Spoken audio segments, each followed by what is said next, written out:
Welcome to Pharmacy Lectures, Pharmacy Made Easy, explained by someone who's lived every late night, every viva, and every tough concept. So let's go and make this simple.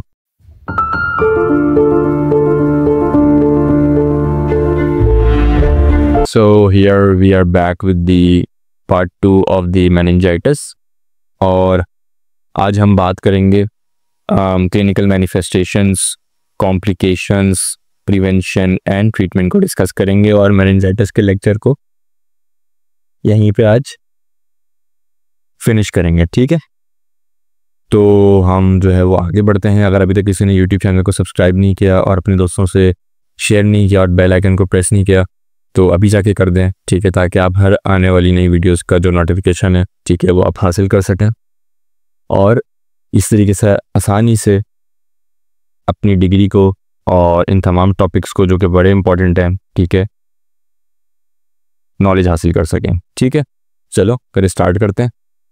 सबसे पहले हमें आगे बढ़ने से पहले कुछ terminologies हैं, ठीक है, उनका मतलब पता होना चाहिए। ठीक है, डिफरेंस क्या है, ये वर्ड हम जिंदगी में हर दफ़ा सुनेंगे, बहुत दफ़ा सुनेंगे, तो पता होना चाहिए कि भाई कि इनके मतलब क्या हैं। ठीक है, What is meant by clinical manifestations? ठीक है, all the signs and symptoms a patient shows because of a disease. वो तमाम साइंस और वो तमाम सिम्टम्स जो एक पेशेंट दिखाता है किसी डिजीज की वजह से। ठीक है, ऐसे समझो कि पेशेंट किस हालत में हॉस्पिटल आता है, ठीक है, क्या बताता है और डॉक्टर को क्या नज़र आता है। प्रेजेंटेशन और मैनिफेस्टेशन दोनों सिमिलर हैं, लेकिन प्रेजेंटेशन थोड़ा पहले का व्यू देता है जब पेशेंट आता है और मैनिफेस्टेशन ज़्यादा एक कंप्लीट पिक्चर होती है। ठीक है, तो अब आगे बात करते हैं what is meant by clinical presentation. This means how a patient comes to the doctor, what they tell, ठीक है, symptoms and what the doctor sees. जो डॉक्टर देखता है वो साइंस होते हैं और जो पेशेंट बताता है वो सिम्टम्स होते हैं। ठीक है, what is meant by clinical diagnosis? The doctor's conclusion based on clinical manifestation, presentation, lab test and etc.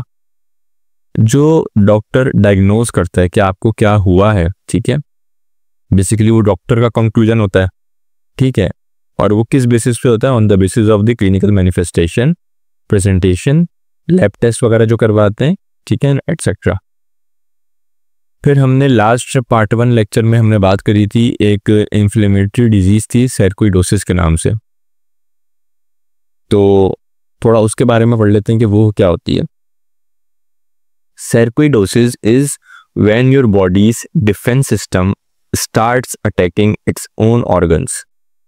जब आपकी बॉडी का जो डिफेंस सिस्टम है वो अपने ही ऑर्गन्स को अटैक करना शुरू कर दे, जिसकी वजह से क्या होता है, स्वेलिंग होती है, लम्स फॉर्मेशन होती है, जिनको आप ग्रेनुलोमास भी बोलते हैं। ठीक है, तो this condition is called सैरकोइडोसिस।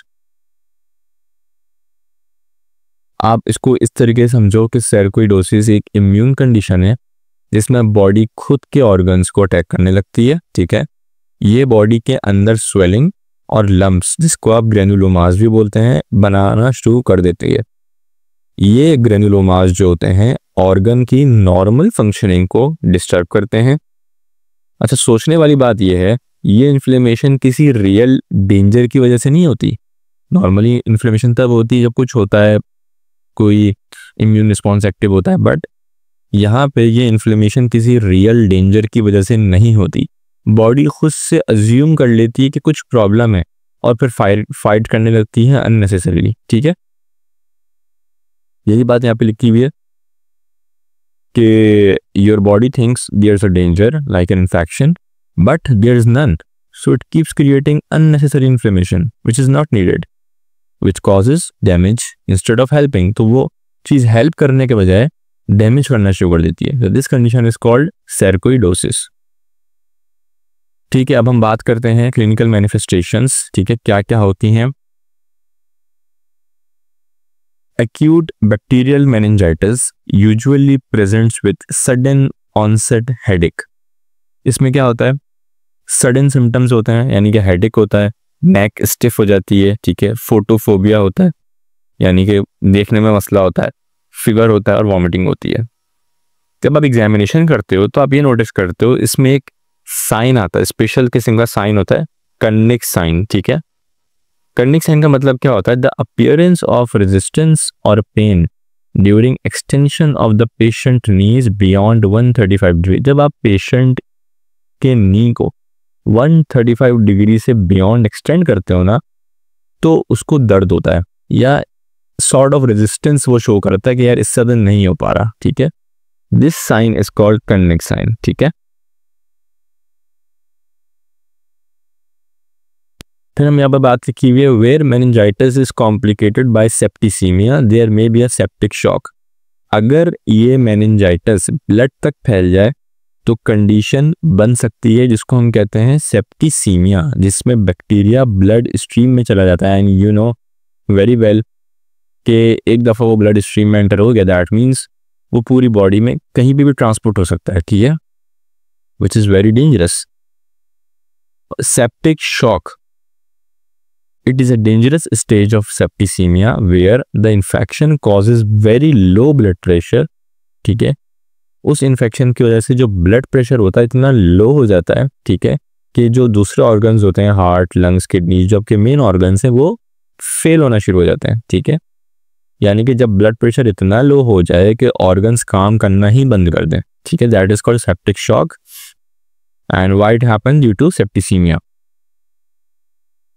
The presence of hemorrhagic skin rash is highly suggestive but not pathognomic of meningococcal infection, ठीक है। अच्छा, अब हम बात करते हैं इसमें। उससे पहले हेमोरेजिक स्किन रैश का मतलब क्या होता है? ऐसा स्किन रैश जिसमें ब्लीडिंग होती है, ठीक है, अंडर द स्किन, तो that is called haemorrhagic skin rash, ठीक है। और पैथोग्नोमिक का मतलब क्या होता है? अ सिम्टम और a sign that clearly indicates a specific disease, ठीक है, सही है। अच्छा, अब यहाँ पे क्या बोल रहे हैं कि स्किन रैश जो होता है वो हाईली सजेस्टिव होता है, वो होता है, ठीक है, लेकिन वो इस बात को इंडिकेट नहीं करता कि उसको इन्फेक्शन है, ठीक है। Untreated patients with bacterial meningitis deteriorate rapidly, ठीक है।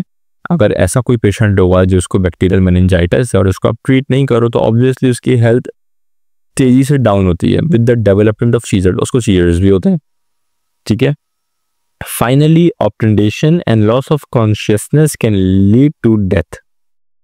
अच्छा, obtundation and loss of consciousness का मतलब क्या है?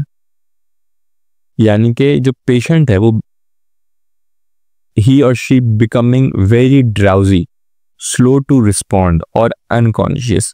ड्राउजी कह लो, यानी कि लिथार्जिक हो रहा है, रिस्पॉन्स बहुत देर से कर रहा है। लॉस ऑफ कॉन्शियसनेस या अनकॉन्शियसनेस को भी ऑब्टेंडेशन और लॉस ऑफ कॉन्शियसनेस बोलते हैं, एक ही बात है, ठीक है। तो ज्यादा लॉस ऑफ कॉन्शियसनेस होगी तो डेथ भी हो सकती है। In infants with meningitis, the early physical signs are usually and include fever, diarrhea, lethargy, feeding difficulties and respiratory distress. Infants जिनको meningitis होता है उनके जो early signs होते हैं, ठीक है, उसमें normally fever include होता है, diarrhea include होता है, वो lethargic बहुत ज़्यादा हुए होते हैं, ठीक है, वो फीड सही से नहीं ले रहे होते, ठीक है, और उनको रेस्पिरेटरी यानी कि सांस लेने में भी मसला होता है। Viral meningitis usually presents with an acute onset of low grade fever.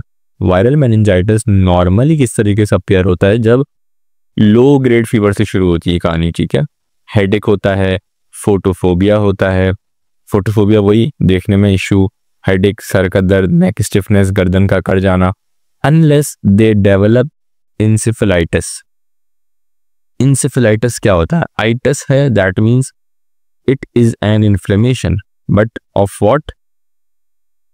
Encephalitis, inflammation of the brain itself, ठीक है। इन्फ्लेमेशन यानी कि swelling of the brain itself, यहाँ पे क्या लिखा होगा, unless they develop encephalitis patient usually remain alert and oriented. Unless उस पेशेंट को इंसेफेलाइटिस हो जाए, यानी कि ब्रेन में स्वेलिंग होना शुरू हो जाए, ब्रेन की इन्फ्लेमेशन हो जाए, ठीक है, वरना नॉर्मली वो अलर्ट और ओरिएंटेड यानी कि नॉर्मल रहते हैं। अगर उनको इंसेफेलाइटिस हो गया तो फिर उनकी कंडीशन जो है वो डिसओरिएंटेड हो जाती है, वो स्लो टू रिस्पॉन्ड हो जाते हैं, अलर्ट नहीं होते, अनकॉन्शियस होते हैं। बट अगर इंसेफेलाइटिस नहीं होता डेवलप तो फिर चीज़ें थोड़ी सी नॉर्मल रहती हैं। Although tuberculous and fungal meningitis sometimes present acutely. These infections typically have a more indolent course. अच्छा, इसमें कुछ टर्मिनोलॉजी पता होनी चाहिए। ट्यूबरक्यूलस एंड फंगल मेनिंजाइटिस का मतलब क्या है? ट्यूबरक्यूलस meningitis that is caused by a tuberculosis bacteria or a fungi is called tuberculous and fungal meningitis, ठीक है। These infections typically have a more indolent course, यानी indolent का मतलब क्या होता है? स्लो, प्रोग्रेसिव, एग्रेसिव नहीं होते ज़्यादा, ऐसा नहीं कि भाई जल्दी थेरेपी जल्दी नहीं, स्लो और प्रोग्रेसिव मैनर में जो है इनका कोर्स चलता है, ठीक है, slowly, gradually. The early stages of the disease are dominated by general symptoms such as malaise, apathy, anorexia. Early stages जो होते हैं डिजीज के वो इन सिम्टम्स से डोमिनेटेड होते हैं, ठीक है। कौन कौन से सिम्टम्स हैं? malaise, apathy, anorexia. These are the symptoms that dominates, ठीक है, in the start. malaise का मतलब क्या होता है? जनरल वीकनेस, फीलिंग अनवेल, ठीक है। वैसे मेलेस को मतलाहट बोलते हैं, ठीक है, अगर आप वैसे पूछो ट्रांसलेशन में, बट यहाँ पे हमने जनरल वीकनेस है और patient is not feeling well. Apathy मतलब no interest, no concern, what's happening, ठीक है, एकदम। Anorexia, loss of appetite. As the progress symptoms and signs more typical of meningitis usually appear. जैसे जैसे कंडीशन प्रोग्रेस होती है, ठीक है, सिम्टम और साइन जो होते हैं ना वो और मेनिंजाइटिस की तरफ जो है वो लेके जा रहे होते हैं। कॉम्प्लिकेशंस, अच्छा अब हम यहाँ पर बात करते हैं meningitis complications can be severe, ठीक है।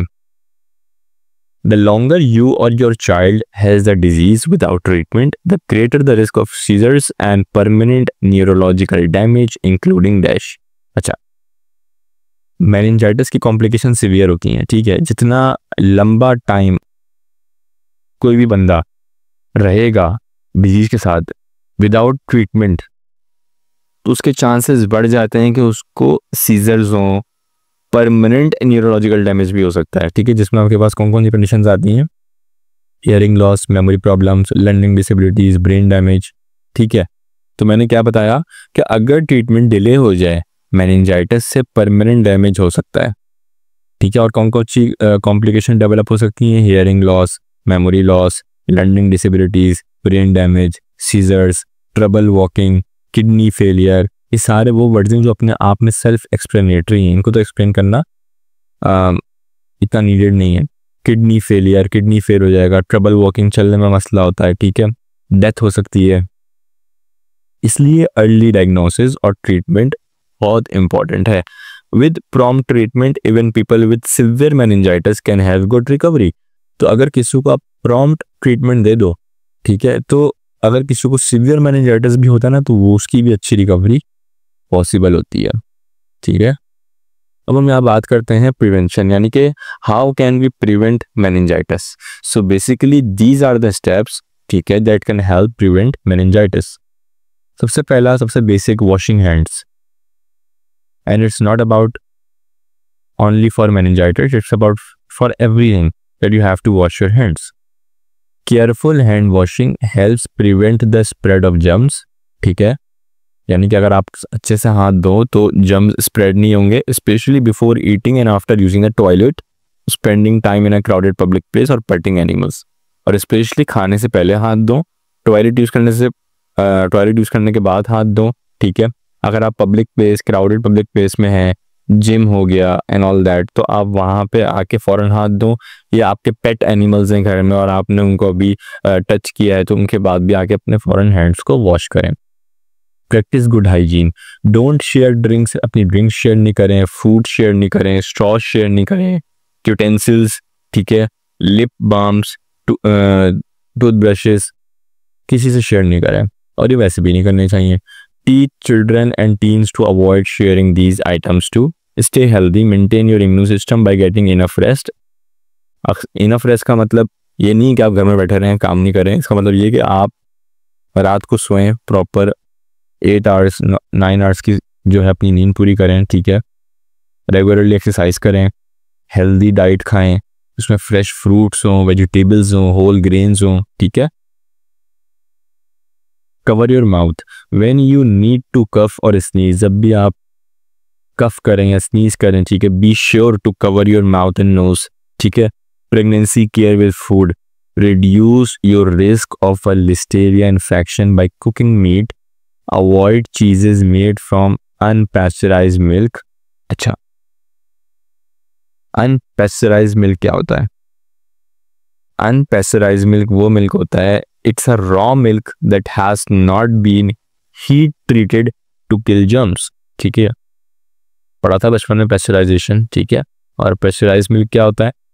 Milk that has been heated to kill harmful germs. तो पैस्चराइज्ड मिल्क वो होता है जिसमें आप जो है उसको हीट करते हो, ठीक है, और तमाम जो उसके जर्म्स हैं वो किल हो जाते हैं। और अनपैस्चराइज्ड जो होता है जिसमें आप हीटिंग नहीं करते, उसमें जर्म्स रहते हैं। तो इसमें क्या लिखा हुआ है? Avoid cheeses made from unpasteurized milk. जो चीज़ होती है, ठीक है, अगर वो अनपैस्चराइज्ड मिल्क से बनी है तो उसको अवॉइड करें और उन चीज़ को चूज करें, ठीक है, जो पैस्चराइज्ड मिल्क से बनी हुई है, ठीक है। Prevention of person to person transmission. अच्छा, पर्सन टू पर्सन ट्रांसमिशन की हम बात करते हैं यहाँ पे। Patients with meningitis may be infectious to others. Neonates with meningitis usually have generalized infections and the causative organisms can often be isolated from body fluids and feces. अच्छा, पहले इसको इजी वर्ड्स में एक्सप्लेन करते हैं। हर type of meningitis जो है ना वो कंटेजियस नहीं होती, ठीक है, लेकिन कुछ टाइप जैसे मेनिंजोकोकल या HIV मेनिंजाइटिस, मैंने आगे मेंशन किया हुआ है, HIV मेनिंजाइटिस कंटेजियस होती हैं और आइसोलेट करना ज़रूरी होता है, ठीक है। 48 आवर्स तक आइसोलेट करते हैं जब तक एंटीबायोटिक्स जो है वो अपना काम ना कर जाएं, ठीक है। तो यहाँ पे क्या लिखा हुआ है? Babies with meningitis should therefore be isolated और prevent infection from spreading to other patients. Patient with meningococcal और HIV meningitis should be isolated until after at least 48 hours of antibiotic therapy. यानी कि एंटीबायोटिक थेरेपी कंप्लीट हो गई, उसकी भी 48 hours बाद तक आप उनको आइसोलेट रखेंगे, ठीक है। Chemo prophylaxis and vaccination can reduce these risk. अच्छा, HIV मेनिंजाइटिस क्या होता है? meningitis caused by Haemophilus influenza type B bacteria, so that is why it is called HIV meningitis, ठीक है। कीमोप्रोफाइलेक्सिस का मतलब क्या होता है? Giving medicines to prevent infection before it happens, ठीक है। प्रोफाइलेक्सिस का मतलब यही होता है कि पहले, और कीमो मतलब कीमो की ड्रग्स, तो giving medicine to prevent infection before it happens, that is called chemoprophylaxis. So chemoprophylaxis and vaccination can reduce this risk. Vaccination भी प्रिवेंशन में आता है, कीमोप्रोफाइलेक्सिस भी प्रिवेंशन का है। Patients with most other types of meningitis do not represent a significant infectious hazard and enhanced infection control precautions are not usually necessary, ठीक है। हम बात करते हैं, आगे चलते हैं, ट्रीटमेंट की बात करते हैं। अच्छा, treatment depends on the type of meningitis and patient age. Treatment depend करता है कि कौन से टाइप का मेनिंजाइटिस हुआ है और पेशेंट की एज की। अगर मैं न्यू बॉर्न्स और इन्फेंट्स की बात करूं जिनकी उम्र 3 महीने से कम होती है, ठीक है, तो इस एज ग्रुप में जो कॉमन बैक्टीरिया हमारे पास होता है वो होता है ग्रुप बी स्ट्रेप्टोकोकस, ठीक है, इकोलाई और लिस्टेरिया मोनोसाइटोजीन्स, ठीक है। कौन कौन से यहाँ सबसे ज्यादा कॉमन बैक्टीरिया कौन कौन से होते हैं? ग्रुप बी स्ट्रेप्टोकोकस, इकोलाई और लिस्टेरिया मोनोसाइटोजीन्स, ठीक है। ट्रीटमेंट में क्या आता है, आप इस पे देते हो एम्पिसिलिन, ठीक है, वो लिस्टेरिया को कवर करते हैं। फिर आप देते हो सेफोटेक्साइम या सेफ्ट्राइक्सोन, ठीक है, तो ये ब्रॉड कवरेज देते हैं। अगर कोई और बैक्टीरिया होगा तो ब्रॉड कवरेज होता है इनका। और प्लस आप ऐड करते हो साथ में जेंटामाइसिन, ताकि आप और स्ट्रॉन्गर इफेक्ट दे सको, ठीक है। तो इसमें क्या क्या बेसिकली आप दे रहे हो ट्रीटमेंट में, अगर न्यू बॉर्न जो इन्फेंट्स को जा रहा है जिनकी उम्र 3 महीने से कम है, एम्पिसिलिन जाती है, ठीक है, it is a type of penicillin class, ठीक है, सेफोटेक्साइम जाती है, और प्लस माइनस जेंटामाइसिन। अगर आपको स्ट्रॉन्गर इफेक्ट चाहिए तो आप जेंटामाइसिन दे सकते हो, अदरवाइज नहीं दो, वो इशू नहीं है, ठीक है। फिर हम बात करते हैं इन्फेंट्स और चिल्ड्रन, ठीक है, जिनकी उम्र 3 महीने से ज़्यादा होती है, ठीक है। तो यहाँ पर हमारे पास जो कॉमन बैक्टीरिया हैं वो हैं स्ट्रेप्टोकोकस नमूनिया और नाइजीरिया, ठीक है। इसके ट्रीटमेंट की अगर हम बात करें, इसमें हम देते हैं सेफोटेक्साइम या सेफ्ट्राइक्सोन, ठीक है। जो मेन ट्रीटमेंट हमारा सेफोटेक्साइम और सेफ्ट्राइक्सोन है, प्लस आप वेंकोमाइसिन देते हो अगर आपको लगता है कि जो बैक्टीरिया है वो रेजिस्टेंट है, ठीक है। तो इसमें क्या क्या जा रहा होता है, सेफ्ट्राइक्सोन प्लस वेंकोमाइसिन। फिर हमारे पास इसमें आता है एडल्ट्स। कॉमन बैक्टीरिया हमारे पास कौन कौन से हैं, same as above, like Streptococcus pneumonia and Neisseria. Treatment हमारे पास इसमें क्या जा रहा होता है, सेफोटेक्साइम और सेफ्ट्राइक्सोन मेन एंटीबायोटिक होती हैं, प्लस वेंकोमाइसिन। अगर आपको अगर रेजिस्टेंट हो वेंकोमाइसिन दे सकते हो, सेम ट्रीटमेंट है। फिर हम बात करते हैं स्पेशल केस फंगल मेनिंजाइटिस की, ठीक है। ये केस थोड़ा रेयर होता है, ठीक है, लेकिन डेंजरस होता है। तो कौन कॉज करता है, क्रिप्टोकोकस नियोफॉर्मेंस। ट्रीटमेंट इसका क्या होता है, amphotericin B plus flucytosine. Initial treatment में ये जा रहा होता है, देन आप फिर उसको फ्लूकोनाजोल देते हो मेंटेनेंस के ऊपर, यानी कि फिर आप उसको फ्लूकोनाजोल पे शिफ्ट कर देते हैं, ठीक है। अच्छा, सपोर्टिव केयर, पेशेंट को सिर्फ एंटीबायोटिक्स नहीं, प्रॉपर सपोर्टिव केयर भी देनी पड़ती है, ठीक है, जिसमें आपके पास आता है पेन और फीवर मैनेजमेंट दोगे आप उसको, पेन कंट्रोल करोगे उसका, ठीक है, आईवी फ्लूइड्स दोगे, ठीक है, इलेक्ट्रोलाइट बैलेंसिंग करोगे, ठीक है, ऑक्सीजन दोगे इफ नीडेड, ठीक है, आईसीयू केयर भी दिया जाता है इन सीवियर केसेस में, ठीक है।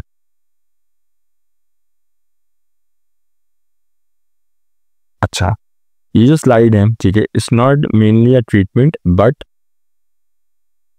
थोड़ी डिटेल में है, लेकिन एक्सप्लेन ये करते हैं कि क्यों कुछ ड्रग्स डेंजरस हो सकती हैं या होती हैं या इफेक्टिव नहीं होती, ठीक है। सबसे पहले हम बात करते हैं क्लोरामफेनिकोल, ठीक है। इसके प्रॉब्लम्स क्या हैं, टॉक्सिक ज़्यादा है और स्पेशली इन न्यू बॉर्न्स में इसकी टॉक्सिसिटी ज़्यादा है, ठीक है। Should avoid it because it can give serious side effects specially in newborns. इसको अवॉइड करना चाहिए बिकॉज सीरियस साइड इफेक्ट्स आते हैं इसके न्यू बॉर्न्स में। If still needed then must monitor patient serum level. लेकिन अगर फिर भी देना है तो आप पेशेंट का सीरम का जो लेवल है आप उसको ज़रूर मॉनिटर करेंगे। सीरम लेवल क्या होता है, द अमाउंट ऑफ ड्रग और substance present in the blood, ठीक है, that is called serum level. तो यानी कि कितना अमाउंट ऑफ ड्रग और जो है वो ब्लड में प्रेजेंट है। हम बात करते हैं, आगे चलते हैं। फिर हमारे पास आता है नियोनेटल मेनिंजाइटिस में ड्रग हमारे पास आती है अमीनोग्लाइकोसाइड। इसकी एग्जांपल में हमारे पास है जेंटामाइसिन। पुअर सीएसएफ पेनिट्रेशन, अच्छा,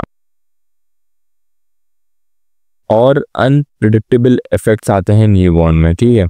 तो अब हम इसका बेटर ऑप्शन क्या करते हैं कि हम सेफेलोस्पोरिन ऐड करते हैं, यानी कि सेफोटेक्साइम ऐड करते हैं, ताकि उसकी सीएसएफ की पेनिट्रेशन बेटर हो। जितनी अच्छी पेनिट्रेशन होगी उतना अच्छा रिस्पॉन्स आएगा। Only gentamicin is not enough because it doesn't have that much good CSF penetration. That's why an antibiotic with good penetration power is added. सिर्फ जेंटामाइसिन इनफ नहीं बिकॉज उसकी जो CSF पेनिट्रेशन पावर है अच्छी नहीं, that's why हम उसमें दूसरा एंटीबायोटिक भी जो है वो इनकॉर्पोरेट करते हैं जिसकी पेनिट्रेशन पावर थोड़ी बेहतर हो। फिर हम बात करते हैं स्ट्रेप्टोकोकस नमूनिया मेनिंजाइटिस की, जिसमें हमारे पास ड्रग आती है पेनिसिलिन, जो जिसकी रेजिस्टेंस बहुत कॉमन है, ठीक है, हर अगले बंदे को होती है। सेफ्ट्राइक्सोन और सेफोटेक्साइम बेटर ऑप्शन है। प्लस पॉइंट क्या है इसमें, वेंकोमाइसिन। अगर आप रेजिस्टेंस देख रहे हो यार नहीं आ रहा तो आप फिर वैनकोमाइसिन पे स्विच करा सकते हो। सेफ्टी पॉइंट इसमें क्या है, in pneumococcal meningitis penicillin can show weaker response due to resistance, that's why we start with ceftriaxone और सेफोटेक्साइम। जब भी हम सेफ्ट्राइक्सोन या सेफोटेक्साइम से शुरू करते हैं and if the resistance is suspected, और अगर जो हमें लगता है कि यार रेजिस्टेंस हो रही है, फिर हम उसमें वैनकोमाइसिन भी ऐड कर देते हैं लेटर ऑन, ठीक है। बोनस इसमें एक पॉइंट यहाँ पे ऐड किया है मैंने, रेजिस्टेंट केसेस में आप जो है अगर ज़्यादा खतरनाक रेजिस्टेंट केस आपके पास आया है तो आप राइफेम्पिसिन भी ऐड कर सकते हो, या कोई न्यूअर एंटीबायोटिक जिसकी ग्राम पॉजिटिव कवरेज अच्छी हो वो आप इसमें ऐड कर सकते हो। फिर हम बात करते हैं लिस्टेरिया मोनोसाइटोजीन मेनिंजाइटिस की, ठीक है। अच्छा, इसमें मसला क्या होता है, कोई भी अप्रोप्रिएट एंटीबायोटिक है, ठीक है, इसकी शॉर्ट थेरेपी होगा तो हाई रिलैप्स के चांसेस जो है वो ज़्यादा होते हैं। हाई रिलैप्स मतलब क्या होता है, ठीक है, या हाई रिलैप्स का मतलब क्या होता है, high chance that the disease will come back after treatment, यानी कि ट्रीटमेंट हो गया, सब कुछ सही हो गया, घर चले गए, इसके बाद फिर आ गई डिजीज़, फिर बंदे को जो है वो डिजीज़ हो गई, तो 3 से 4 हफ्तों तक आप ट्रीटमेंट देते रहते हो ताकि रिलैप्स को अवॉइड कर सको, ठीक है। तो Listeria meningitis has high relapse rate, longer treatments around 3 to 4 weeks are suggested for shorter therapies. फिर हमारे पास इसमें आता है क्रिप्टोकोक्कल मेनिंजाइटिस, ठीक है, एक फंगल टाइप है, इसमें ड्रग जारी है एम्फोटेरेसिन बी IV, फ्लूसाइटोसिन और फ्लूकोनाजोल। एम्फोटेरेसिन बी का मतलब मसले क्या हैं, साइड इफेक्ट्स इसके हाई हैं, फीवर, वॉमिटिंग, किडनी इशूज इसमें होते हैं। इसका सॉल्यूशन क्या है कि आप लिपिड बेस्ड एम्फोटेरेसिन यूज़ करें या फिर फ्लूकोनाजोल पे स्विच कर दें, ठीक है। फ्लूसाइटोसिन क्या मसला है, लिवर को इफेक्ट कर सकता है और बोन मैरो को इफेक्ट कर सकता है। इसका मशवरा क्या है कि आप पेशेंट का जो सीरम का लेवल है वो मॉनिटर करें। फिर हमारे पास इसमें आता है फ्लूकोनाजोल, लो क्योर रेट अलोन, सही, अगर इसको आप अकेले देंगे तो उसका जो क्योर रेट है बहुत कम है। Combine with flucytosine for better results, आप इसको फ्लूसाइटोसिन से इसको कंबाइन कर दो बेटर रिजल्ट्स के लिए, ठीक है। तो हमारा जो मेनिंजाइटिस था, ठीक है, वो यहाँ पे कंप्लीट हो गया, and with that we have completed our full clinical discussion of meningitis from symptoms to treatment, prevention to complications, and I hope this lecture made things easier to understand and remember, ठीक है। So signing off until next lecture, till then take care of your health, revise your notes and keep memorizing. Best of luck for your exam। और अभी तक आपने channel को अगर subscribe नहीं किया और बेल आइकन को प्रेस नहीं किया तो आप अभी जाके कर दें ताकि आपको आने वाली हर वीडियो का नोटिफिकेशन मिल सके। So this was Pharmacy Lectures, Pharmacy Made Easy, because I have been through where you are right now and I know how hard it gets. So if this helped you, pass it on, take care, keep learning, and Allah Hafiz.